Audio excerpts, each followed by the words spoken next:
Indian history में आप सभी लोगों का स्वागत है। सैयद वंश के पतन के बाद एक अंतिम साम्राज्य सामने आता है और उस साम्राज्य का नाम होता है लोधी वंश। 1451 से लेकर 1526 ईस्वी तक लोधी साम्राज्य का शासन चलता है। लोधी साम्राज्य यानी कि लोधी वंश। लोधी वंश का संस्थापक बहलोल लोधी है। लोधी वंश का संस्थापक कौन है? बहलोल लोधी है। 1451 ईस्वी को दिल्ली की राज गद्दी पर बैठते हैं कौन? बहलोल लोधी। 1451 ईस्वी याद रखना आप लोग, दिल्ली की राज गद्दी पर बैठते हैं। दिल्ली की राज गद्दी पर यह पहला अफगान राज्य था। अफगान का मतलब ये लोग अफगानी लोग थे, अफगानिस्तान से आए थे। इससे पहले के जो लोग थे मध्यकालीन भारत में, वो लोग तुर्की लोग थे। और अफगान राज्य का श्रेय बहलोल लोधी को ही जाता है। बहलोल लोधी ही अफगानी थे और अफगान राज्य का श्रेय भी इनको ही जाता है। बहलोल लोधी ने बहलोल सिक्के का प्रचलन करवाया। जो भी शासक बैठता है सिक्के और राजधानी में परिवर्तन करता है। बहलोल लोधी ने बहलोल सिक्के का प्रचलन करवाया। बहलोल लोधी सरदारों के खड़े होने पर खुद भी खड़ा हो जाता था। ये अपने सरदारों को बहुत मानता था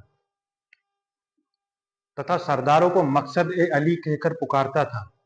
मकसद ए अली कहकर कौन पुकारता था? बहलोल लोधी। क्वेश्चन आते हैं उठ उठ के।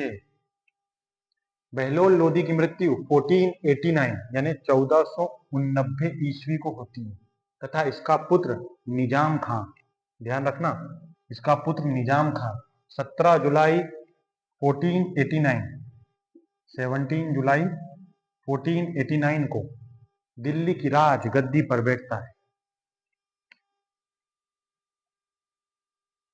सुल्तान सिकंदर शाह के नाम से।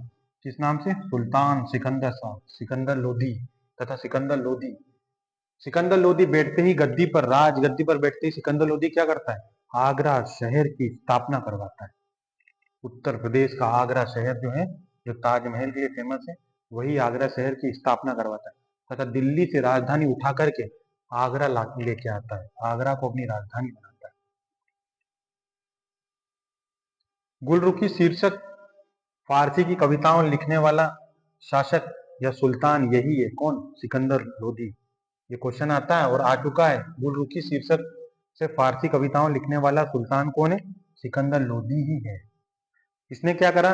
इसने ज्वालामुखी मंदिर की मूर्तियों को तोड़कर, माता जी का एक मंदिर होता है हिंदुओं का, ज्वालामुखी है ना, ज्वालामुखी मंदिर की मूर्तियों को तोड़कर उसके बांट बनवाता है। ये मूर्ति को तोड़ता है, उसके बांट बनवाता है और उन बांटों को क्या करता है? उनको मांस, जहाँ काटा जाता है ना, मांस बेचा जाता है, उन दुकानों पर तोलने के लिए दे देता है। ऐसी हरकत करता है ये। कौन? सिकंदर लोधी। इसने मुसलमानों को ताजिया निकलाने तथा मुस्लिम स्त्री को मजहर में जाने से प्रतिबंध लगा दिया है। मजहर मतलब मस्जिद वगैरह में जाने से, ताजिया निकालने पर इसने प्रतिबंध लगाया था। किसने? सिकंदर लोधी ने। तथा इसको क्या होता है? इसको गले की बीमारी के कारण इसकी मृत्यु हो जाती है 1517 ईस्वी में। मृत्यु तो हो गई, माता जी के मंदिर में इस तरह की हरकत करता था ये, तो इसकी क्या होती है? गले की इसको बहुत ही भीषण बीमारी होती है और इसकी मृत्यु हो जाती है। इसकी मृत्यु के बाद इसी दिन इसका पुत्र इब्राहिम शाह लोधी आगरा की राज गद्दी पर बैठता है और सुल्तान बनता है।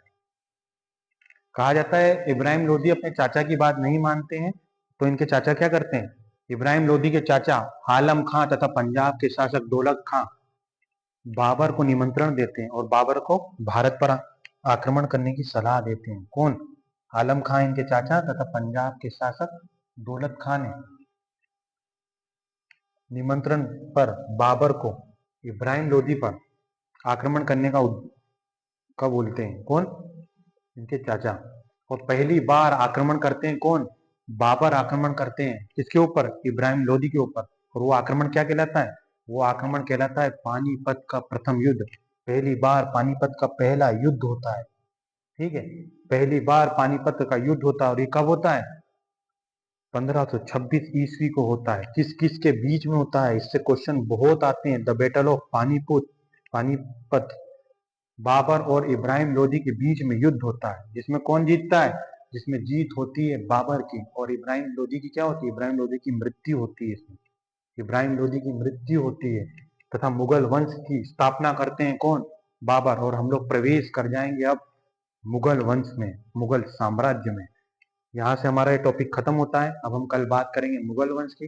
तब तक आप लोग यूं ही मुस्कुराते रहिए और हाँ, मुझे देखते रहिए और ध्यान जरूर रखिए। धन्यवाद।